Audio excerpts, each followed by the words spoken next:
제가 누구였는지는 잘 기억이 나지 않는데요. 어느 유명한 목사님께서 은퇴를 하시는데 어떤 사람이 신문기자였던 것 같아요. 이런 질문을 했습니다. 목사님은 지금까지 훌륭하게 목회를 해오셨는데 목회를 하시면서 가장 안타깝게 생각하는 것이 무엇입니까? 그러자 이분이 대답합니다. 그동안 내가 수도 없이 많이 설교를 했는데 성도들이 변하지 않는 것, 그것이 가장 안타까운 일입니다. 그렇게 이야기하셨다는 이야기가 있습니다. 요즘은 코로나 때문에 그렇게까지는 하지 않지만요. 예전에 제가 일주일에 얼마나 많은 설교를 하는가 말씀드린 적이 있습니다. 코로나 이전에는요, 새벽 예배 5번, 금요 예배 1번, 그리고 주일 예배 1번, 이렇게 기본적으로 한 주에 7번의 설교를 했습니다. 한 달이면 약 30번의 설교를 하고요. 거기에 추모 예배, 생일잔치, 장례식, 결혼식, 그리고 각종 신방 등등을 더하면 1년에 약 400번의 설교를 제가 하는 것입니다. 하루에 한 번꼴로 또 그 이상 설교를 하는 것이죠. 어떤 분들은 설교하는 것이 목사의 잡이니까 쉽게 할 것이다, 그렇게 생각하기도 하고, 어깨를 툭 치면 설교가 탁 나오는 것이 목사가 아니냐, 그렇게 이야기하시는 분들도 있지만, 사실 이 한 편의 설교를 준비하는 것이 얼마나 힘들고 고된 일인가 하는 것을 여러분 좀 알아주셨으면 좋겠습니다. 특별히 하나님의 말씀을 바르게 전해야 한다, 실수 없이, 잘못 전하는 것 없이 바르게 전해야 한다 하는 그러한 책임감과 또 사명감에서 오는 정신적인 부담은 이루 말할 수가 없는 것입니다. 저희 교회 당회에서는 이제 추위가 좀 풀리는 한 3월부터 이제 새벽 예배와 또 금요 예배를 다시 오픈하자, 그런 의견을 나누었는데요. 여러분 기도 많이 해주시기 바랍니다. 그런데 그렇게 고생하며 또 수도 없이 많은 설교를 함에도 불구하고 성도들이 변하지 않고 또 성도들이 말씀대로 살지 않는 것 같다 하는 생각이 들면 안타깝지 않을 수가 없는 것입니다. 우리는 사람들을 변화시키려고 합니다. 목사가 목회를 하는 것은 사람들을 변화시키려는 것이 목적이고, 성도들이 그리스도의 복음을 전하는 것은 믿지 않는 사람들로 하여금 예수를 믿게 하고 예수님의 제자 만드는 것이라고 생각합니다. 또 교회가 존재하는 이유는 이 세상을 변화시켜서 하나님의 나라를 세우는 것이라, 그렇게 생각하는 사람들도 많이 있습니다. 그래서 성도들은 사람들을 변화시키고 또 교회를 변화시키고 또 세상을 변화시키기 위해서 부단히도 노력을 하는 것입니다. 그래서 목사들은 많은 설교를 함에도 불구하고 성도가 변화되지 않고 또 교회가 부흥하지 않을 때는 나에게는 목사로서의 재능이 없는가? 나는 아무런 은사가 없는가? 하나님께서 나를 이 교회의 목사로 부르신 것이 맞는 것인가? 그러한 소명에 대한 의심을 품게 되고, 그래서 목회의 현장을 떠나는 그런 사람들도 많이 있습니다. 또한 교회가 잘 부흥되지 않고 성도들의 변화가 눈에 보이지 않는다면 교회들도 목사를 신임하지 않아서 목회 연고의 해소를 요구하는 일들이 빈번히 일어나기도 합니다. 무슨 얘기인지 아세요? 목회 연고의 해소를 요구한다? 제가 이 설교를 준비하면서 어떻게 하면 심한 말이 아닌 아름다운 말로 포장할까 해서 헌법에 있는 대로 목회 연구 해석을 했지만 말씀드려야 될 것 같아요. 쉽게 말하면 쫓아낸다, 이런 이야기입니다. 교회가 잘 부흥하지 않고 아무런 변화가 일어나는 것 같지 않다 하면 목사님 잘못하고 있구나, 그렇게 생각해서 신임하지 않고 그래서 다른 분으로 교체하는 이런 일들이 빈번히 일어나고 있다는 것입니다. 그러나 여러분, 사람들은 쉽게 변하지 않습니다. 교회도 잘 변하지 않고요, 세상은 더욱더 잘 변하지 않습니다. 오히려 세상이나 사람들은 더욱더 악해져 간다는 것을 우리는 경험하게 됩니다. 그런데 사람이나 교회나 세상이나 변하지 않는 것은 우리의 잘못도 아니요, 우리가 목회를 잘못하기 때문에 혹은 사명을 잘 감당하지 못하기 때문도 아닙니다. 사람이든지 교회든지 세상이든지 이들을 변화시키는 것이 우리 믿는 사람들의 사명이 아니라는 것을 우리는 기억해야 합니다. 오늘 본문을 보시면 하나님께서 이사야 선지자를 부르시고 그를 범죄한 유다 백성들에게 보내십니다. 우시야 왕이 죽던 해 모든 소망이 사라졌다 생각하여서 낙심하고 있던 그 이사야 선지자에게 하나님께서 환상을 보여주셨다 말씀드렸습니다. 주께서 높은 보좌에 앉아 계시는데 그 옷자락이 성전 가득히 이렇게 쭉 흘러 내려와 있고 6 날개를 가진 스랍들이 모여서 찬양하기를 거룩하다 거룩하다 거룩하다 만군의 여호와여 그의 영광이 온 땅에 충만하도다 이렇게 찬양하고 있는 환상을 보여주신 것입니다. 이는 곧 하나님은 하늘에 계시고 세상은 이상하게 흘러가는 것 같다 할지라도 세상의 모든 만사를 하나님께서 주관하고 계신다 하는 것을, 모든 역사에 하나님의 영광은 충만하다 하는 것을 이사야에게 보여주신 것입니다. 그리고 오늘 본문에서 하나님은 그 환상을 인하여 힘을 얻은 이사야 선지자를 유다 백성들에게 보내십니다. 주의 영광을 본 그 이후로 이제 내가 죽게 되었다 그렇게 괴로워하고 있던 이사야에게 제단의 숯을 그의 입술에 대시면서 그의 죄를 사하였다 그렇게 선언해 주십니다. 그리고는 내가 누구를 보내며 누가 우리를 위하여 갈꼬 이렇게 물으셨습니다. 그러자 이사야가 대답하기를 내가 여기 있나이다 나를 보내소서 이렇게 이야기합니다.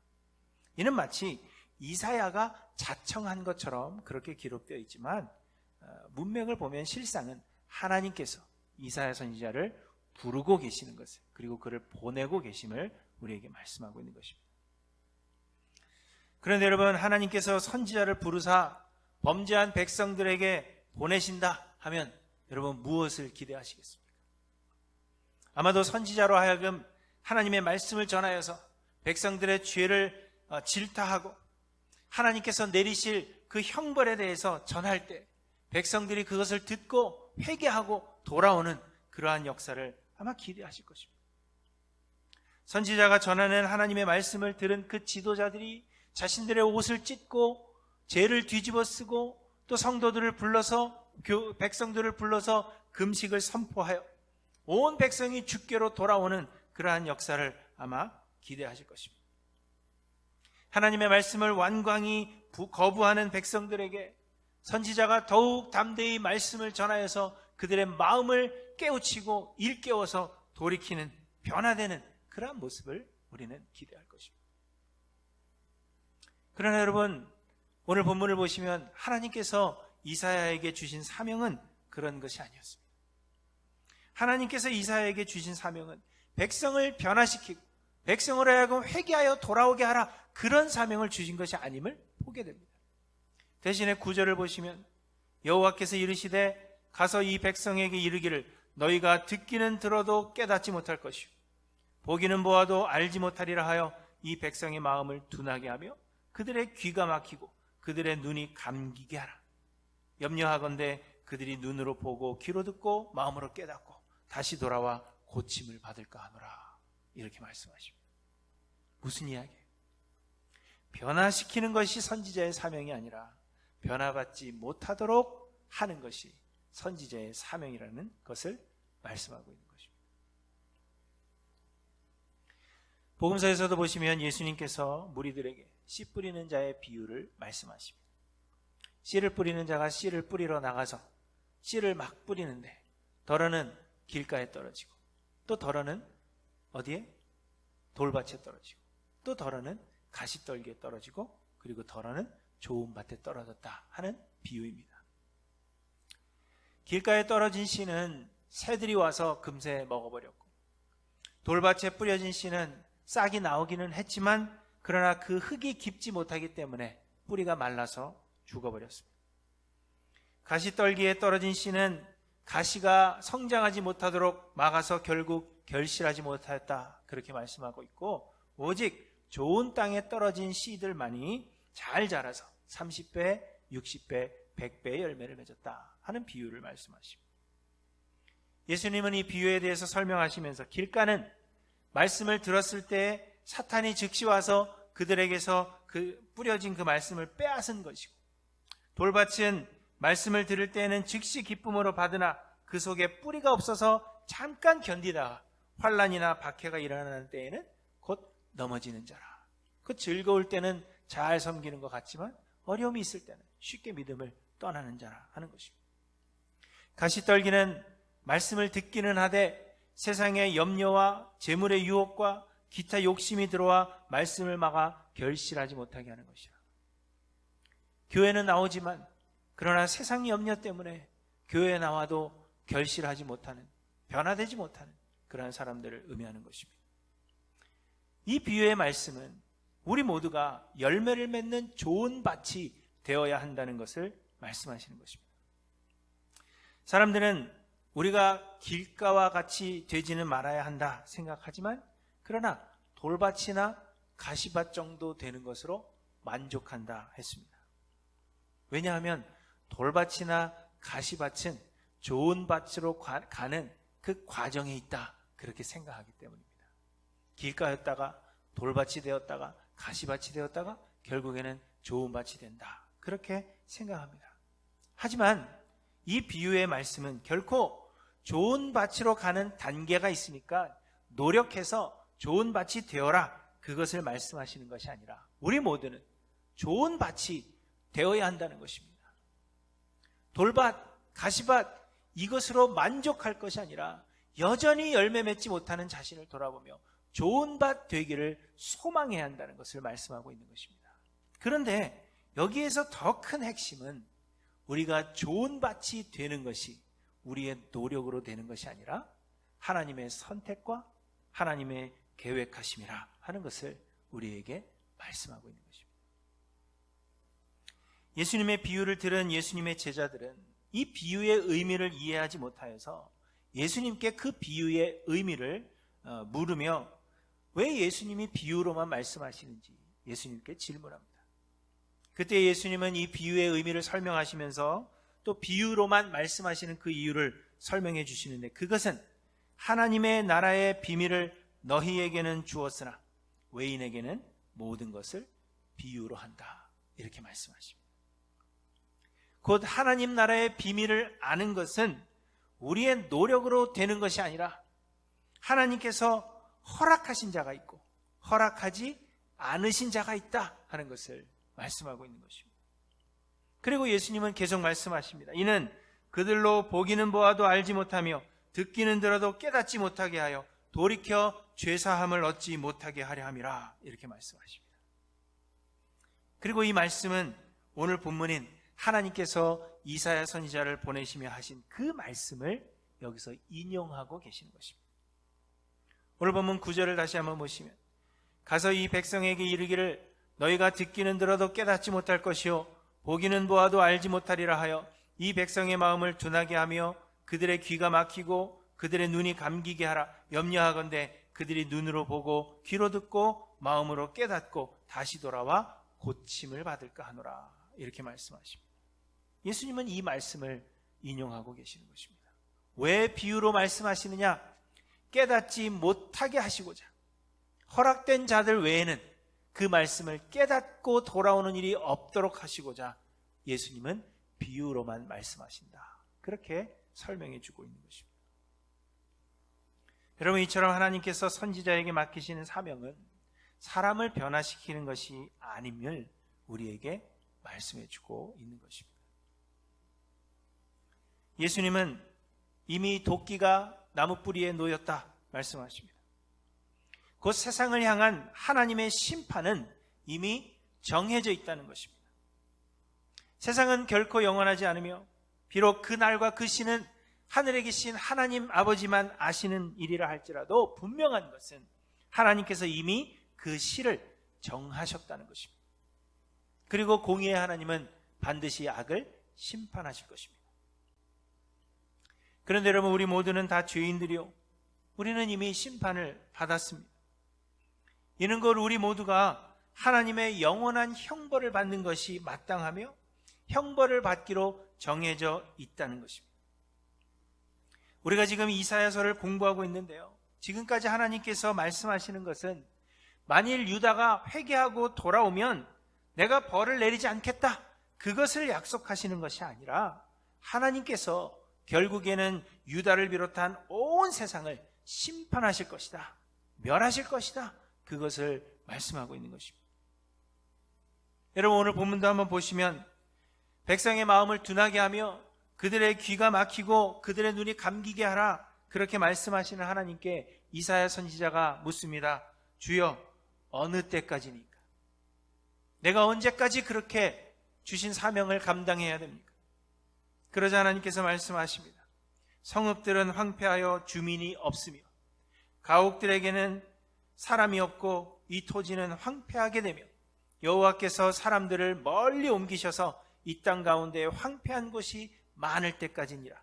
그 중에 10분의 1이 아직 남아있을지라도 이것도 황폐하게 될 것이니, 이렇게 말씀하십니다. 하나님께서 이 땅을 황폐하게 하여 거의 모두를 심판하시기까지 그리하라 말씀하시는 것입니다. 곧 하나님께서 이 세상을 그렇게 심판하실 것이 분명하다는 것입니다. 회개하고 돌이켜서 하나님의 마음을 돌이키도록 하는 것이 선지자의 사명이 아니라 이미 도끼가 나무 뿌리에 놓여 있다는 이 사실을 백성들에게 선포하는 것. 언제까지요? 하나님께서 계획하신 그 심판이 이루어지는 그날까지 이 사명을 감당하라 말씀하고 있는 것입니다. 곧 우리의 사명은 심판을 멈추기 위해 잘 살아라, 그것을 전하는 것이 아니라 세상은 구원을 얻는 것이 아니라 심판이 정해져 있다는 하나님의 그 뜻을 전하는 것이 우리에게 맡겨진 사명이라는 것을 말씀하고 있는 것입니다. 그러나 여러분, 하나님께서 그 중에 얼마를 택하사 그들을 구원하심을 또한 말씀하십니다. 오늘 본문 마지막을 보시면 밤나무와 상수리나무가 배임을 당하여도 그 구루터기는 남아있는 것 같이 거룩한 씨가 이 땅에 구루터기니라, 이렇게 말씀하십니다. 나무를 베어도 구루터기가 남는 것처럼 하나님께서 남겨두시는 자들이 분명히 있다는 것입니다. 그런데 여기에 구루터기는 거룩한 씨가 구루터기라 말씀하셨습니다. 그 예수 그리스도를 말씀하시는 거예요. 예수 그리스도를 통하여 하나님께서 새롭게 하시고 하나님께서 세우실 지극히 적은 자들이 있다는 것을 말씀하고 있는 것입니다.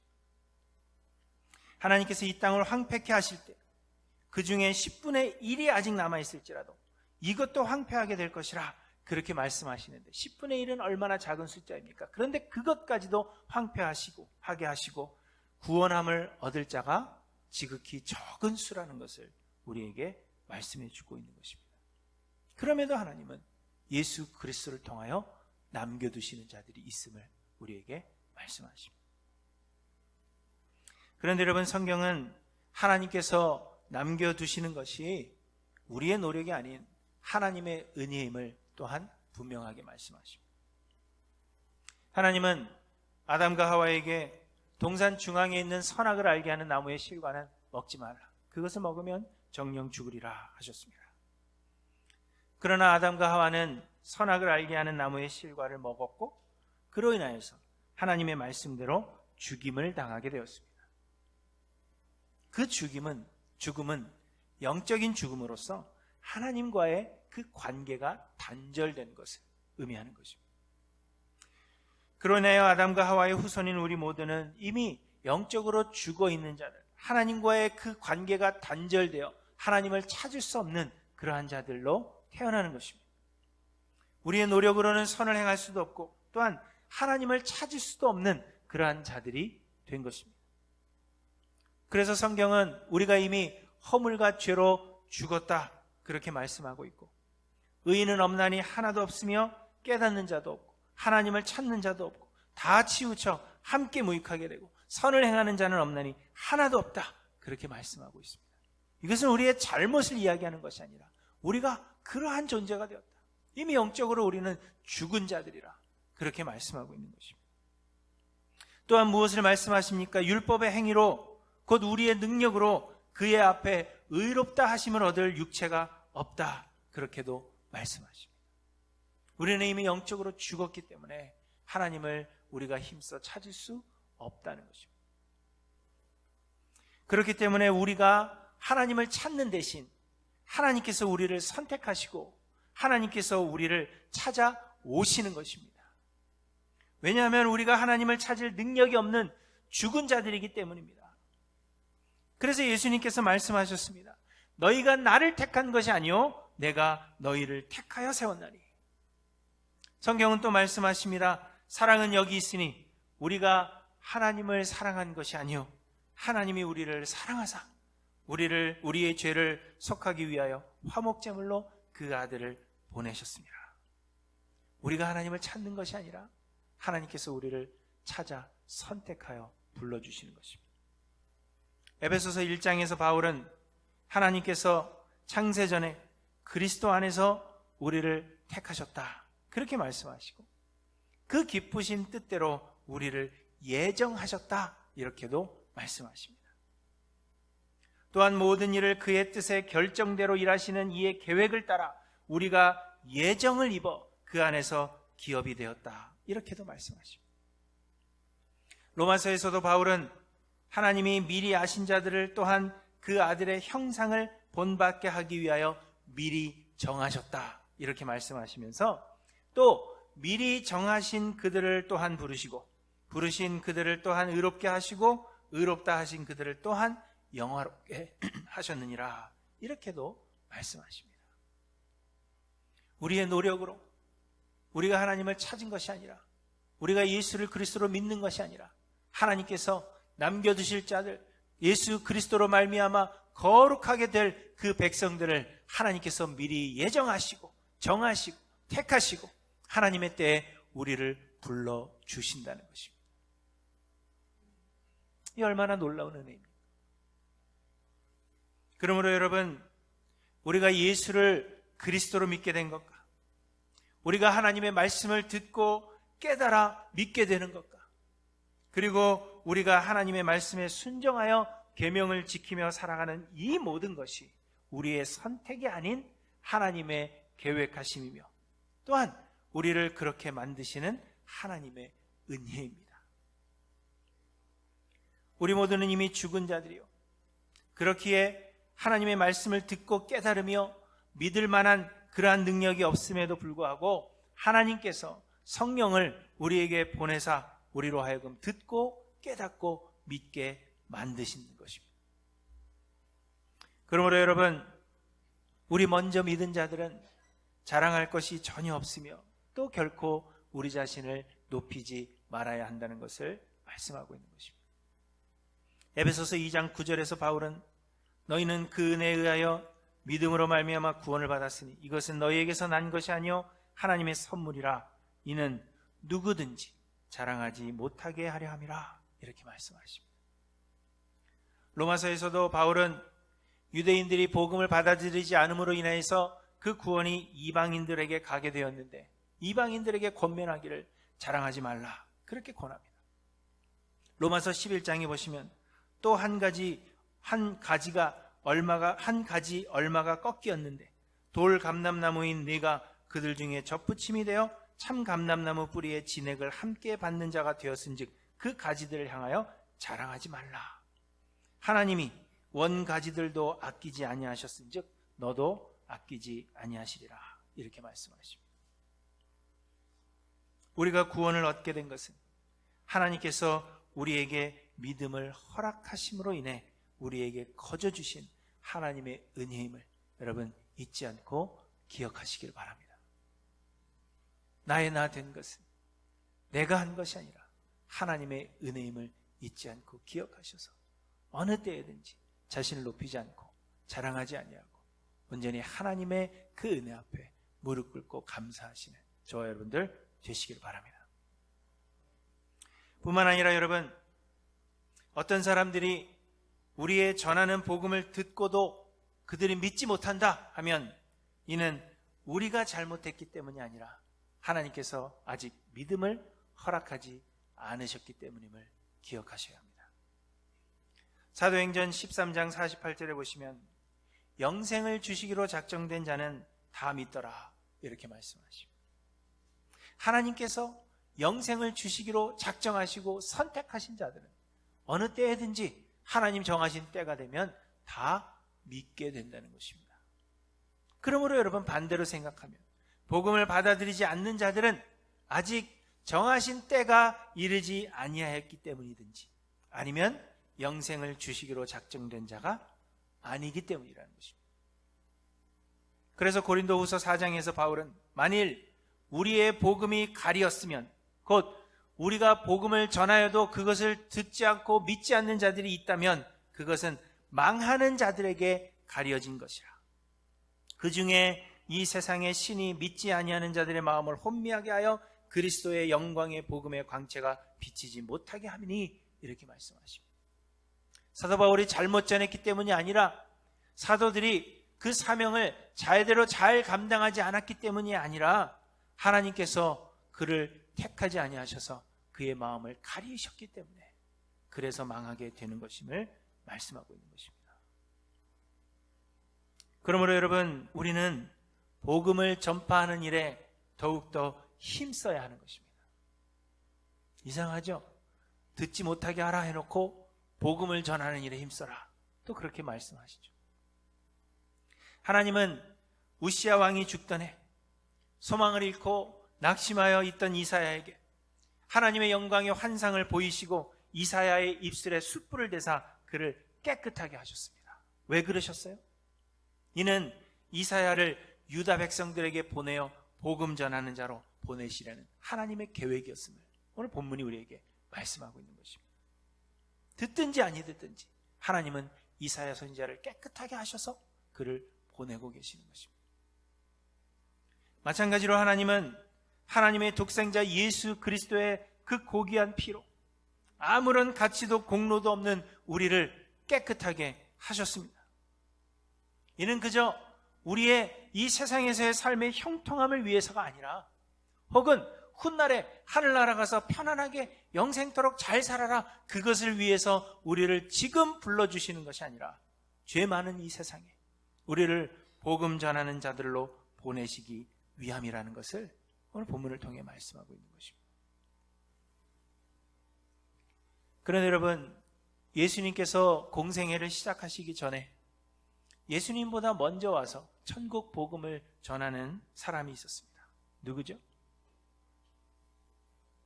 네, 이 사람 저 사람 얘기 나오는데,